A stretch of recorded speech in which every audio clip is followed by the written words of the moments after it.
good day. Today's lecture is devoted to the classification of forms of education. This topic is especially important because the effectiveness of teaching depends not only on content and method, but also on the way in which the educational process is externally organized. In other words, the form of instruction determines how interaction between teacher and students is structured, how learning activity is distributed, and how educational aims are practically realized. Therefore, the study of educational forms belongs to the methodological foundations of professional teacher training. At the outset, the lecture formulates its goals in two related directions. First, it aims to present examples of structural analysis. Second, it seeks to determine how teaching methods and forms are differentiated in pedagogical practice. Accordingly, the lecture is organized around two main themes: forms of training and analysis of the lesson. This structure is pedagogically justified. It moves from the external organization of education to the evaluation of how that organization functions in actual classroom practice.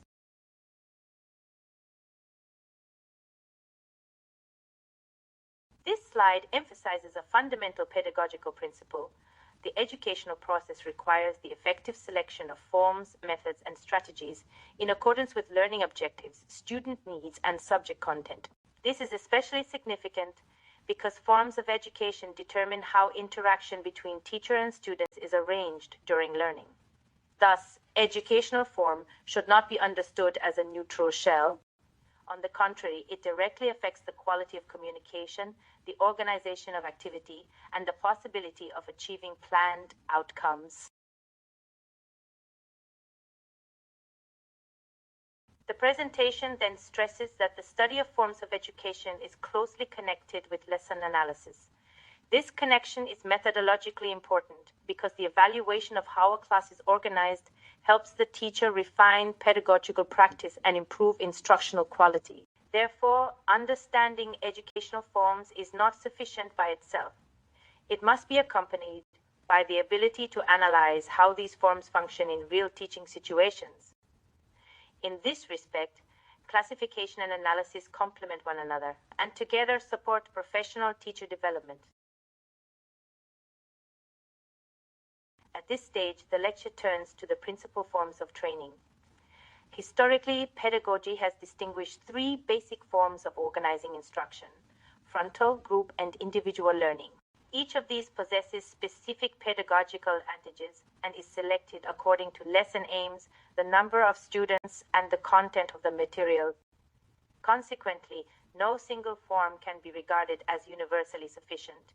The appropriateness of a form always depends on the educational task it is expected to serve.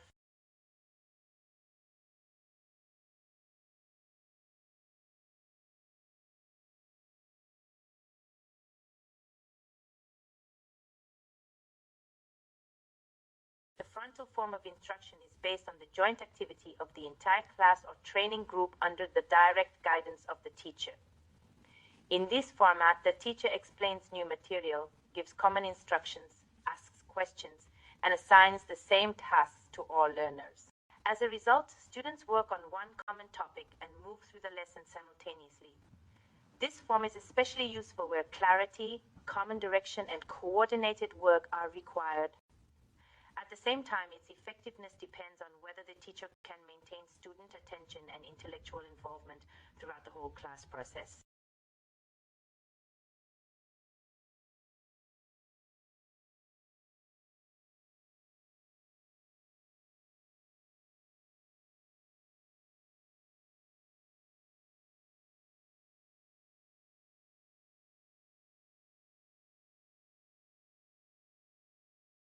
The group form of instruction divides the class into smaller teams. These groups may work on identical or different tasks, depending on the design of the lesson. As the slide indicates, group size may vary, although smaller groups of 3 to 5 learners are often the most effective. Pedagogically, this form is especially valuable because it promotes cooperation, communication, responsibility, peer support, and problem-solving ability. Therefore, it is particularly appropriate for discussions, project work, case studies, experiments, and creative assignments.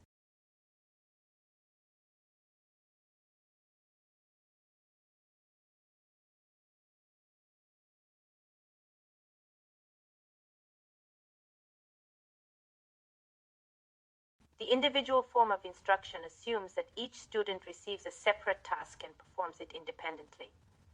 This arrangement requires a comparatively high level of responsibility, concentration, and self-management from the learner.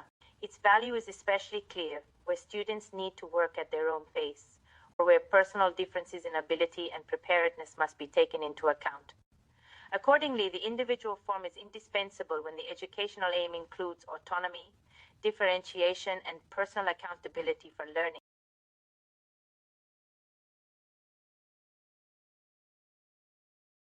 The lecture now shifts to its second major theme, lesson analysis. Lesson analysis is described here as one of the most important forms of methodological work in education.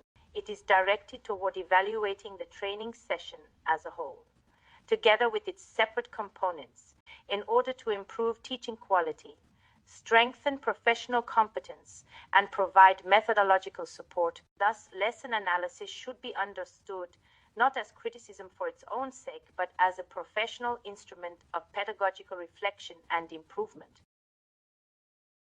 The first type identified is brief analysis. This form provides a general evaluation of the lesson and focuses primarily on the educational, developmental, and formative aims of the session, together with the degree to which these aims were achieved. This type of analysis is useful when an overall judgment is required. However, because of its concise nature, it does not always reveal the full internal structure of the lesson. Therefore, it often serves as an introductory or summary form of pedagogical evaluation, rather than a deeply detailed one. The next type is structural analysis, sometimes referred to as step-by-step analysis. This form examines a lesson according to its internal stages and components. Its purpose is to identify the dominant structural elements of the class and to evaluate their logic, consistency, and pedagogical effectiveness. This is especially important because lesson quality often depends not only on content, but also on sequence, transitions, and the internal rhythm of instructional stages. Consequently, structural analysis allows the teacher to see how the lesson functions as an organized whole.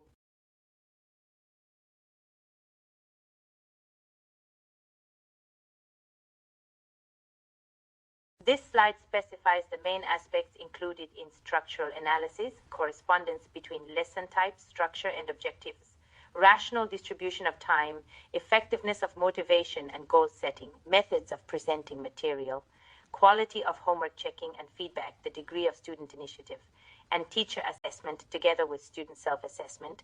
Taken together, these criteria make structural analysis more precise and methodologically reliable. In other words, the lesson is evaluated not by impression alone, but through a set of identifiable pedagogical indicators.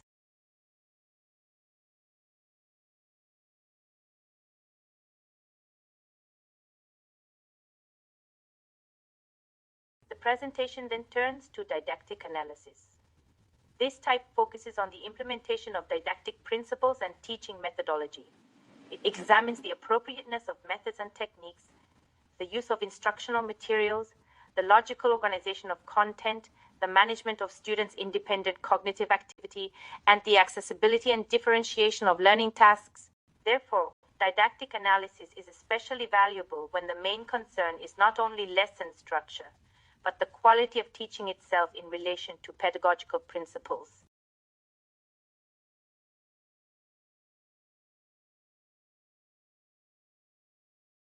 This slide presents one of the most important conclusions of modern pedagogy.